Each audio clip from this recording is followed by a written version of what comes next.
Tuesday, excuse me, another Tuesday of Homebuyer Academy Live. I'm your boy, Mo or Less, Mr. Mo or Less here with Chad Murray. What's good, Chad? What's going on today? Brother, man, I'm doing blessed, man. I'm doing really, really well, man. Happy to Tuesday, be here again. another Tuesday. How you doing, my man? I'm doing good. Had a mute on the other screen watching, but I'm doing great today, man. Just another day in as they call it paradise. Yeah, man. Beautiful sunshine state of Florida. Doing good, man. How about Yeah, yourself? man. So happy to be here again. Another episode of Homebuyer Academy, where we Mm, get an opportunity to really demystify the home buying process and work with you through each phase of the journey, so mm, that not only will you get to your goals, but you won't have to get there alone. mm. Perfect, perfect. And we like to start off with some gratitude. Let's start as we get settled into today's message, today's learning, today's episode. Just take a moment to reflect on your life. I know we checked in on each other, but if you're in the comments and you're watching, just take a moment to just think about your day so far. What are you grateful for? Chad, I'm gonna toss it over to you. What are you grateful for today? Brother, man, I'm grateful for my family. I'm grateful for my children. Have a whole bunch of them. And they're all crazy, but I would have it no other way. It's been an absolute gift to my life, and I'm so inspired to be able to do what I do on a day to day. So yeah, man, my life is gratitude. Mm. Oh man, that's powerful. My life is gratitude. That's Yeah, yeah, I feel that, man. I feel that because I'm in that similar space. Like things could be worse. They can get better, but I'm just so content and grateful for my life right now. Like if I didn't have anything more, I'm great. But God has continued to bless us, man. I love my family, love my kids, man. I'm so grateful for my kids. Like I love this dad life, man. So yeah, I'm grateful for these kids, man. They're awesome. yeah, man. No doubt. You got Who we some do pretty. it for too. Yeah, yeah, right. So, what we want to do at this point is I want to take a time for us to really get connected to why we do this, right? Mhm, So, my focus is to really empower, or our focus is to empower home ownership, especially in communities where home ownership feels right outside of reach. mhm, And what I've found is that there are a lot of connections between how people look at themselves and the goals that they actually set. A majority of the people that we work with have credit issues, have financial limitations that have them feel as if they're not ready or worthy for home ownership.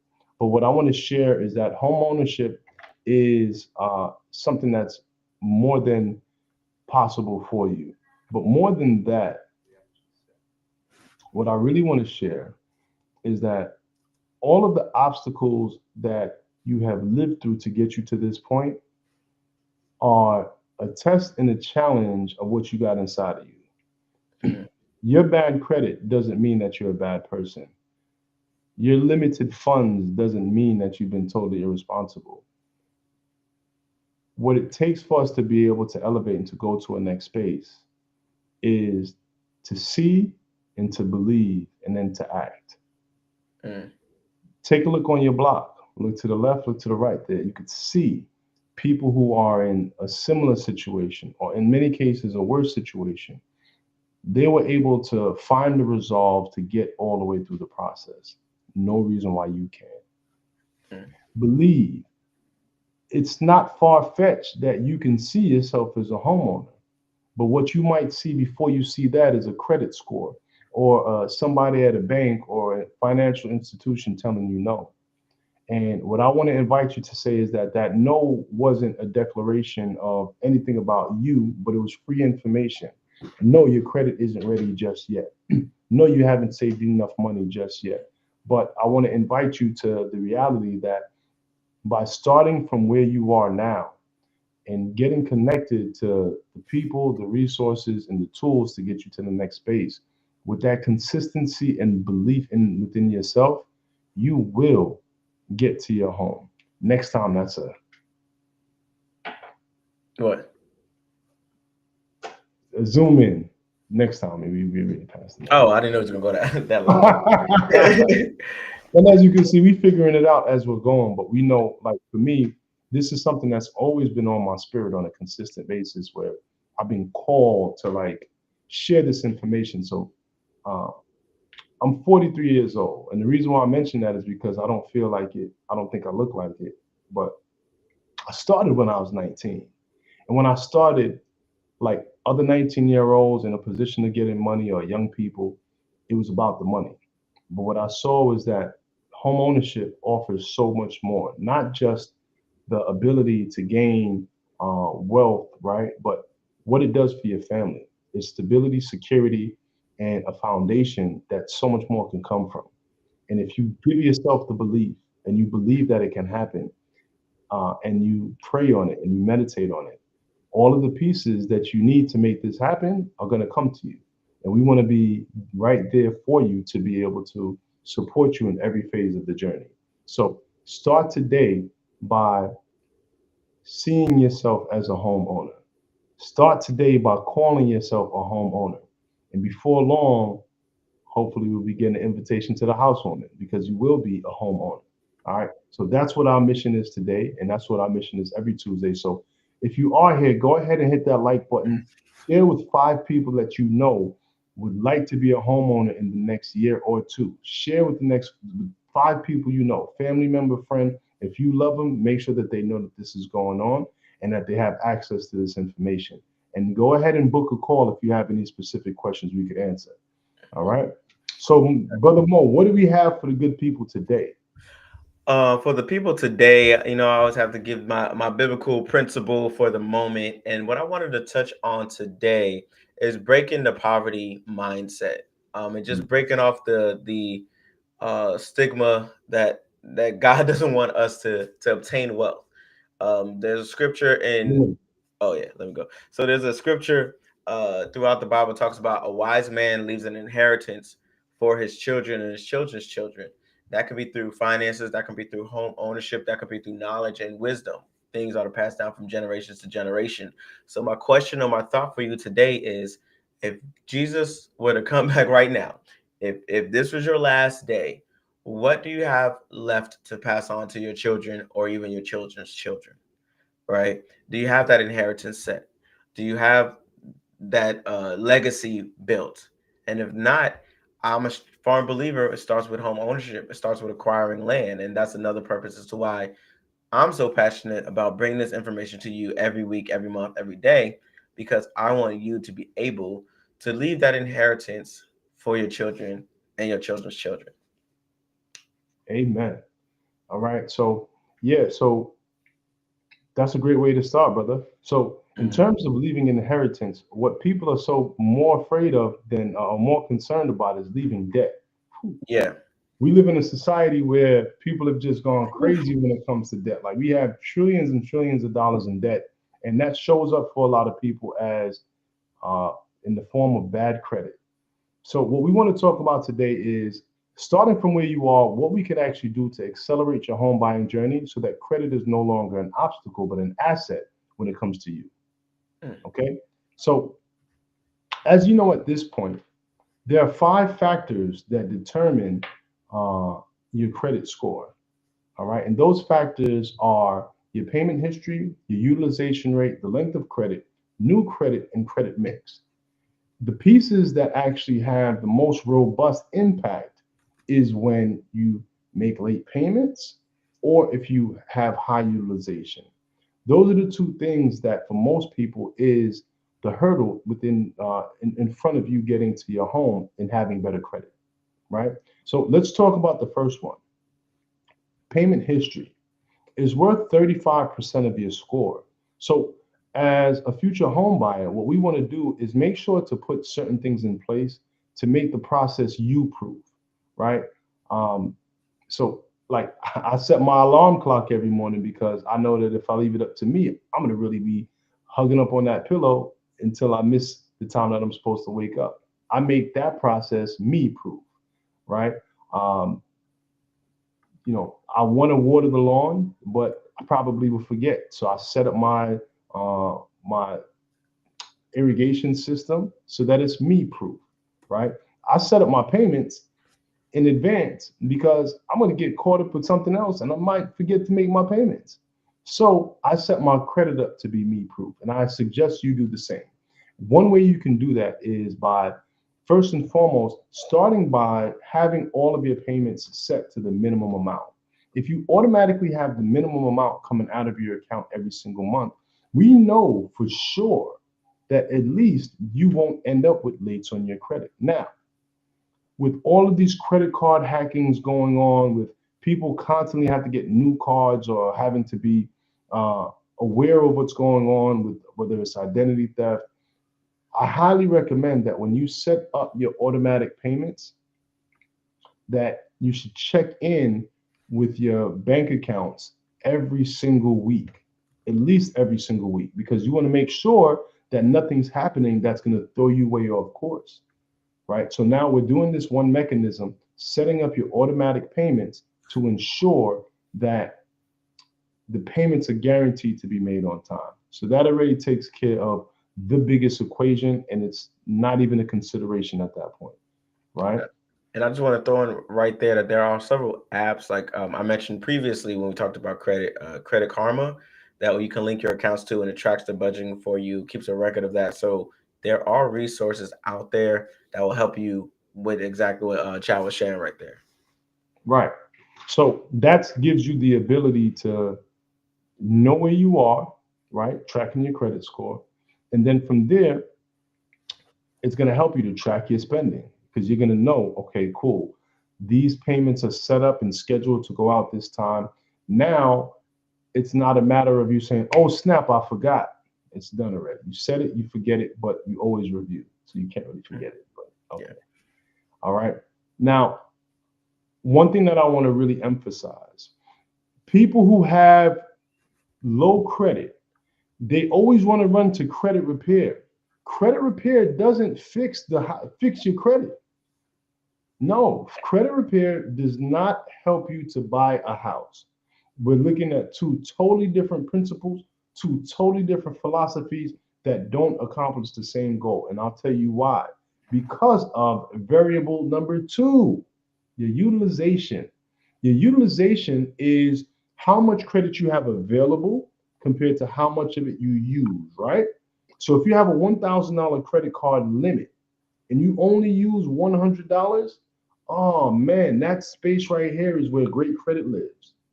When you actually don't use what the maximum of what's available. The goal is to use 10% or less. We could live with 30% or less, but the goal is to use your credit and not have it use you. Because when it uses you, you're paying interest every month. When it uses you, you're always catching up, trying to make sure these balances stay down. When it's using you, it's like a Ponzi scheme with your own wallet because you're robbing Peter to pay Paul, but Paul's charging you a whole bunch of interest. And if you don't do the right thing when you're supposed to, it's going to stop you from doing the things that you want to do, like buy a house. So I say that to say, when you establish the credit and you set up these payments to be made automatically, the next thing you want to focus on is keeping your balances down. And the best mechanism that I've used and I've actually had my clients use that really works well is the debt snowball method. So the focus is to pay off the smallest card first, eliminate that interest, and then go ahead and work on eliminating the second smallest card, followed by the third and the fourth. And the reason why I brought up credit repair is because it's not going to solve any credit utilization issues. And that's a majority of the issues that people face. Because think about it. If you want to buy a house and you're looking for help with credit, it's not because you don't have any credit at all or you only have collections. It's probably because you have high utilization that's helping you. And when you learn to focus, instead of paying $100 a month or $1,500 for a credit repair company, use that money to lower your balances. So avoid credit repair at all costs, because all credit repair does is it's a letter writing campaign that states that you have inaccurate negative information on your credit. But if the information is accurate and the information is yours. You think these multi-billion-dollar credit bureaus and credit card companies don't know the simple tricks of the trade? Come on now. And then furthermore, if you really want successful credit repair, you're gonna have to risk your freedom because there are different things they're gonna ask you to do that can compromise your freedom. And if you know, you know. And if you don't know, don't find out. So the bottom line is that if you want to buy a house, go ahead and get committed to the process of reducing your debt and setting your payments on automatic payments so that your credit is automatically going to build in an automated fashion month by month without you having to touch it. Now, the third thing I want to talk about is a really powerful measure of of credit, which is the length of credit. And when I was 21 years old and I bought my first house, now I was always a cash man. I didn't really find the need. I didn't really want credit. I didn't need credit, right? Everything I was buying was cash. But when it came down to this house, that came up as an opportunity. Yeah, I needed to get some credit. So what I was able to do was my grandfather added me as an authorized user on his credit card. And when he did that, he actually put me on a credit card that was opened in 1982, a year before I was born. So with all of his payment history for all of that time being impeccable, my credit score went through the roof and it made home ownership accessible to me. So because I know it worked for me and it's worked for a lot of people since, that's something that you can consider working for you. And the key feature that I want to highlight is the length of credit, right? Once you establish credit, even if it goes through its ups and its downs, if the line of credit is still open, do everything you can to bring the balance down or pay it off, but do not close that account. I repeat, do not close that account.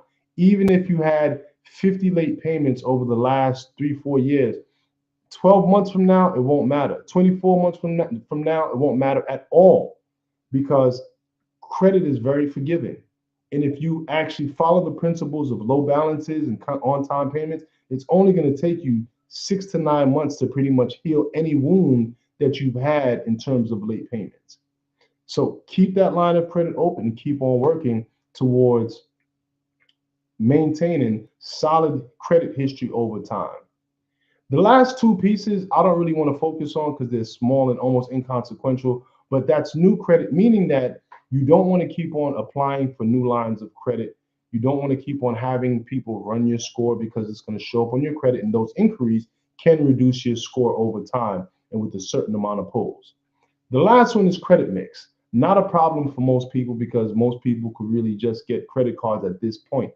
But as you mature in your credit journey, credit mix really highlights the point that you're diversified in how you utilize your credit. You're not all credit cards, you're not all car loans.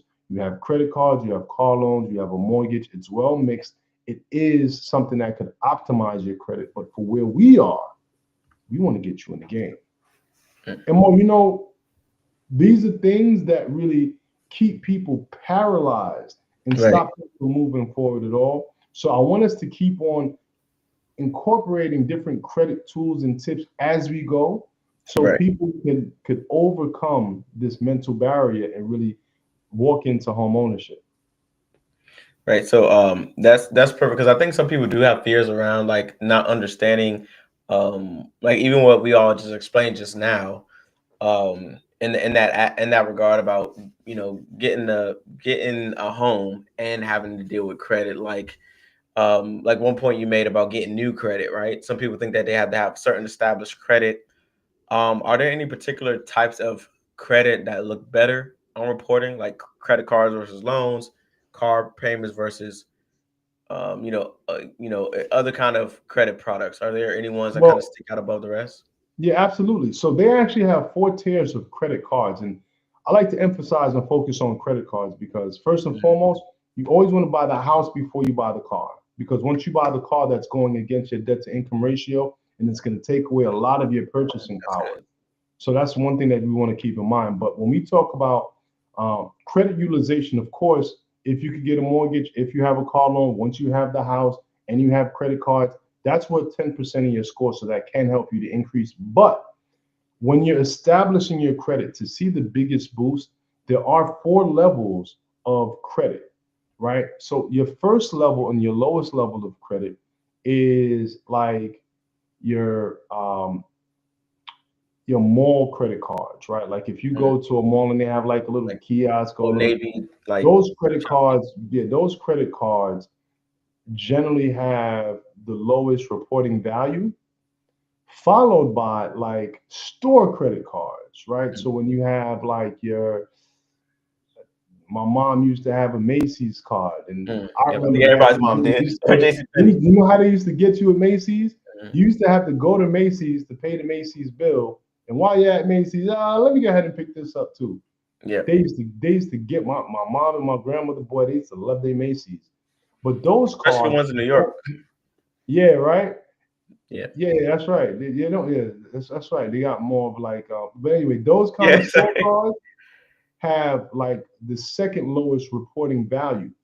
The third lowest are like introductory credit cards, like not, like secure I would cards say, and small excuse cards, me. like secure cards and Well, uh, secure cards not necessarily, but like when you see Open Sky and cards like that, those are entry level credit cards where they could help you to establish credit. mm, And they do report well. But the big daddy, the big dog, where you're going to see the biggest reporting and the most umph on your score are with your national bank credit cards. So mm, that means, of course, like your Fifth Third Bank, your Regions Bank, your Bank of America, so on and so forth. But I mentioned in particular Fifth Third Bank and Regions Bank because with secured credit cards, you're still going to get that same power because mm, that name is on that credit card, right? right. What you want to be mindful of when you're establishing new credit, and this is a major point, this is a major, major point. You want to get a credit card that is going to graduate. When you're establishing new credit and you're looking to get a secured card, you want to get a credit card that's going to graduate. And what that means is that when you put your money in that certificate of deposit, that CD account where they hold your money and they lend you money on those funds, you're going to be paying and building credit by paying interest on your own money. That's why it's so easy to be approved. Mm, But what a lot of banks have started to do is they go through the process of holding your money. And when they release the money back to you, they close the account. Or what is that going to do? mm, It's going to impact the length of credit because now nothing's reporting anymore. mm, But what you want to do is look for a bank like Fifth Third or Regions Bank. There are a number of banks out there, but if you're looking to get a secured credit card, you want to make sure that the credit card graduates. So when they give you back your money after a year or 18 months, that same line of credit stays open unsecured. mm. So it graduates from being secured to unsecured without you having to restart that credit journey. Okay. I do have a question. That made me think of a question for you. What would you say is the biggest myth when it comes to, credit and home ownership? Like, That's a what do good you, one. yeah, what do you find? Like, people maybe have this thought or bring this up, and you're like, no, that's completely not it.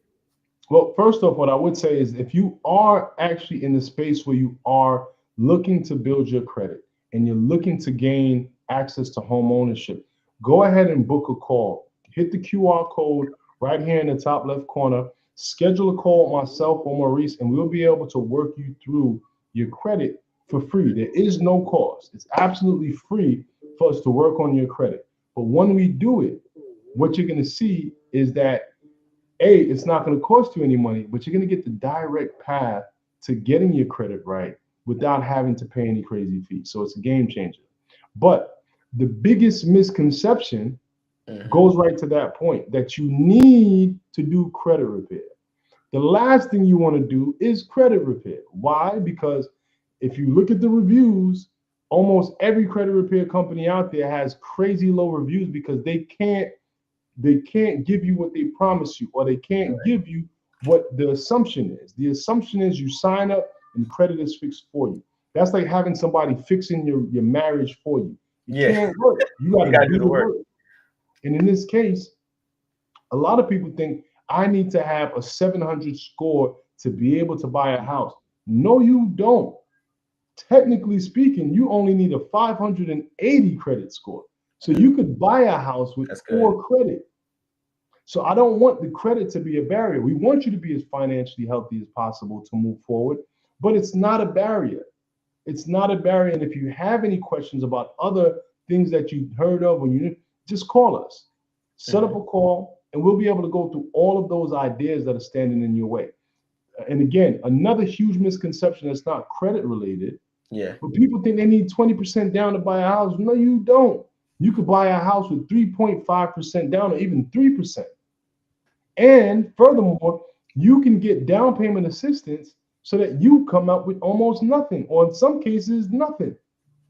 We do it all the time. If you look at some of our testimonials on my page, you'll see clients that close with no money on a regular basis. So don't let the idea of a high credit score stop you because you just need to have medium credit, just mid, right? Don't let the idea of a high down payment Mhm. stop you because you don't need but 3% or 3.5% to move forward. Perfect. Because that made me think of you kind of answered the question because you talked about like the credit score and then which is a good segue to talking about the down payment assistance because I know we're about to shift over to that. But what I was going to ask was, do we think that credit is like the biggest thing holding people back? Like, what do you think the biggest fear? Like, they don't think their credit is where it need to be, their income, their savings.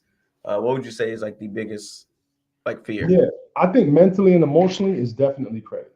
Mm, But in reality, credit is the easiest thing to move up and down like a yo-yo. yeah. If you use up your credit cards, your credit score is going to drop. You pay off your credit cards, your score is going to go up. You had a bunch of late payments, your score is going to go down. You stop making late payments, your score is going to go up. Mm, So that's what people think, but it's actually the easiest area for us to see improvement. The biggest real challenge is the income. And income, ooh, this is so important. This really hits a nerve for me because I work with so many people. Majority of my business is women, probably 80% women because men are too stiff-necked and stubborn. We are, brothers. We guys, every man knows it all. Oh, yeah, I know about the credit. I know how to fix my picture. Yep. 6 years later. Yeah, so I know how to do and still got trash Still bills. not homeowner. I mean, I'm only saying that because I'm one of y'all. I have my stubborn ways in other areas of life, right? Yeah, But I'm the rare one that does it right the first time.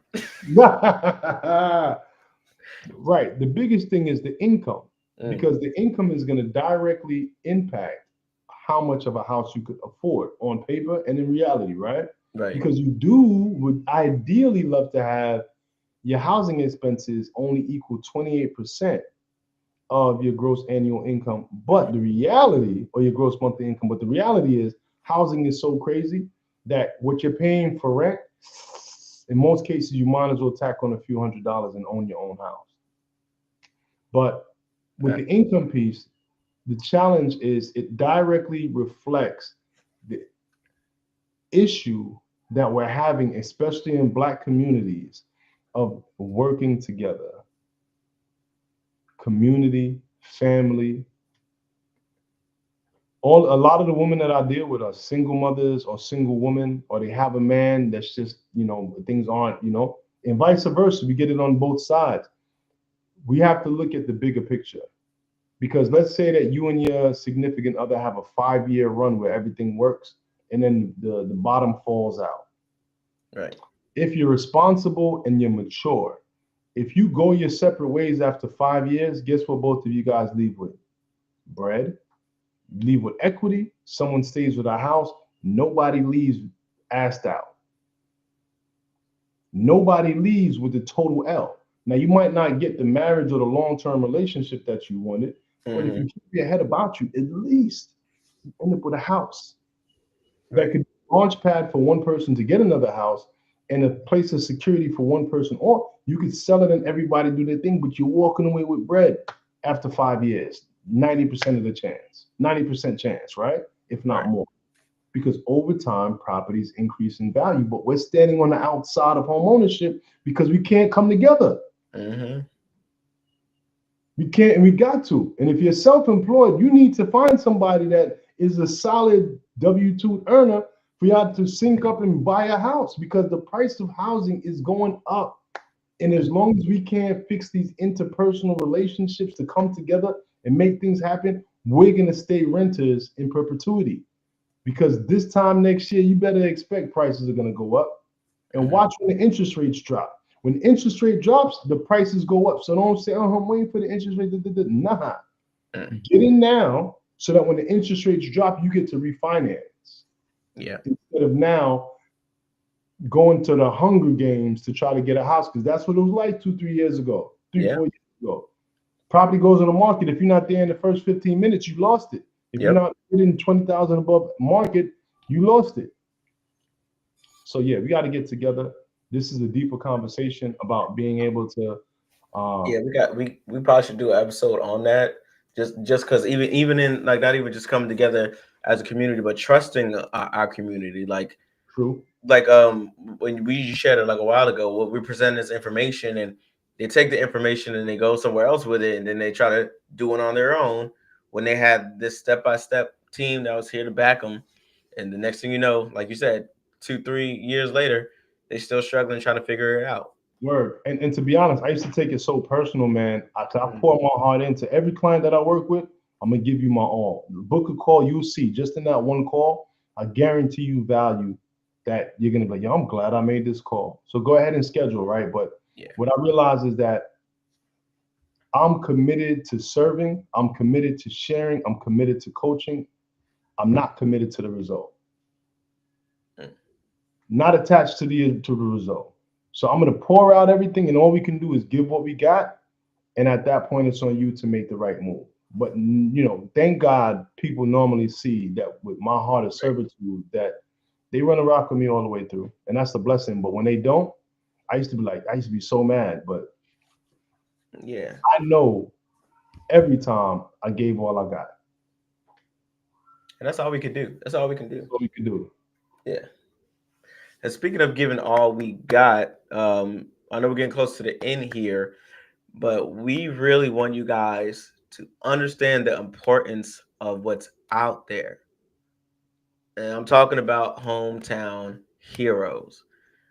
We talked about the credit and getting you guys squared away. And hopefully we let you lifted some of that fear away of the credit process, because your score can go up with the right strategy up X amount of points within a month, right? But in that month time frame, you have resources like Hometown Hero, and I'm about to give it over to Chad here so he can really break down in depth what exactly it is and how do we go about that. Because it's through Central, especially if you're in Central Florida, you definitely want to get this information, or if you know somebody that's a homeowner, you want to get this information. Yeah, man. I have to say that, and you can zoom in on me on this one for this one. Yeah, come close, come close.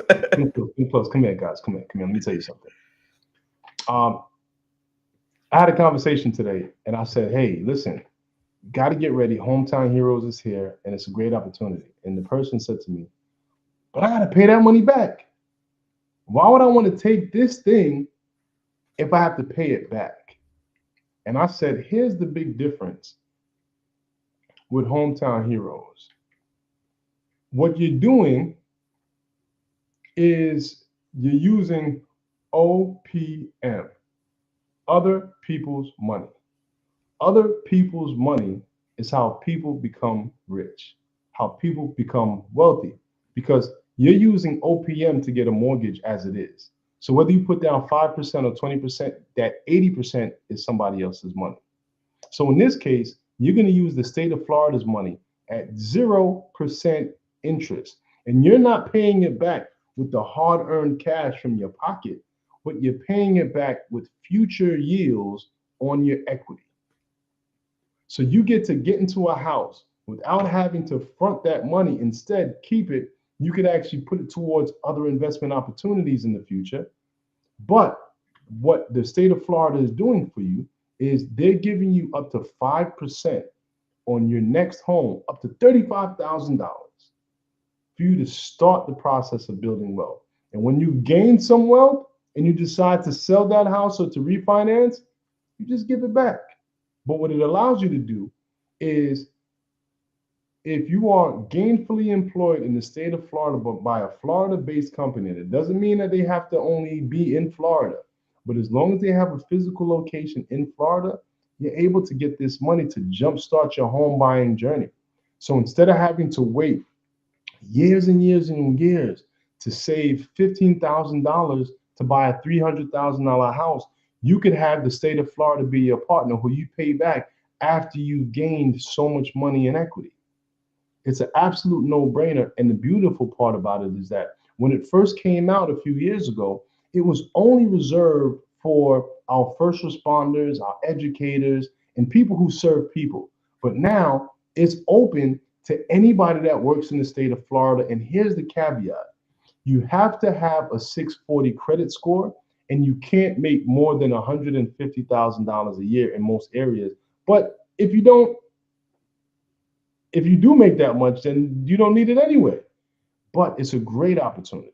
And I really recommend that you take the time to schedule a call with me now so that, let's say you're not ready today, we could prepare you for a year or two out so that when this moment comes back, you'll be ready to have the state of Florida be your partner and give you a 0% interest loan on money that you don't have to pay back until you're good and ready to sell or good and ready to refinance. So take this opportunity, take this blessing, and just because you have to pay it back doesn't mean that you're losing anything. You're actually gaining. You don't pay back the state of Florida until you win.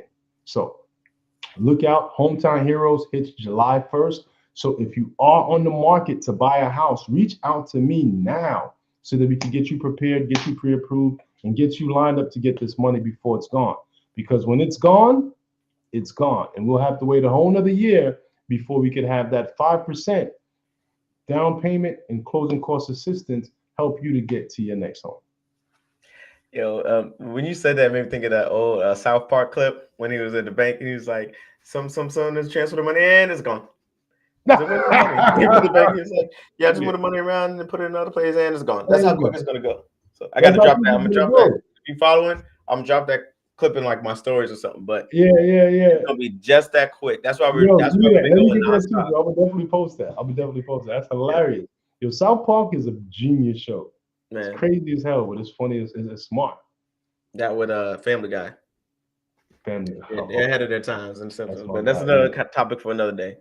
Yeah, it's a topic for another day. But it's been an awesome show. Oh, is there anything you wanted to close out with? Before we go, can you just like take 2 minutes to share about what we're doing with Homebuyer Academy and what we're doing and how it's impacting people? Yeah, so right now we are expanding. You said, oh yeah. Come close. So right now we're expanding Homebuyer Academy. We're looking to impact our community. Right now we've been going after churches and we're expanding to organizations and schools and really trying to bring this information to anyone that it can help, because we firmly believe that simply by knowing more, you can do more. That's how we can make a great impact. That's how we can elevate our impact through Homebuyer Academy. So we have the Tuesday night meetings here. We have our lunch and learns that we're launching. We have our workshops that we're doing. It's a lot of things that are happening with Homebuyer Academy. So if you are part of an organization, simply want to get more information on how we can bring this information to your staff, to your organization, to your company, to your church, wherever you work, we probably can get in there, bring this information to you. And again, we set it up at no cost to you. All we need is a moment of your time to share what we have for you guys. And through this information, you guys will be equipped, knowledgeable, and ready to become homeowners. It's good stuff. Can't go wrong. Mm-hmm. So, yeah, thank you so much for all you do, bro. Thank you, sir. Maurice is an amazing mindset coach, and it's like, that's the biggest barrier. Is really the mentality. So when you are ready to at least take that first step, go ahead and schedule a call with us, and we'll take you the rest of the way. Right up there. Yep, right up here. So thank you guys for joining us on another Tuesday night. Make sure you join the 2025 Home Buyers Club. Invite about 5 people to join up, and make sure you catch us next week and every week, or go watch the playback. That way you can always be up to date with the latest in the home buying market. You want to close us out with anything, Chad? Nah, man, I'm just grateful to be here again, man. And we're looking forward to helping as many people. So raise your hand, go ahead and book that call, and I can't wait to catch you on the other side. Mhm. All right, I'll catch you guys next week. Peace.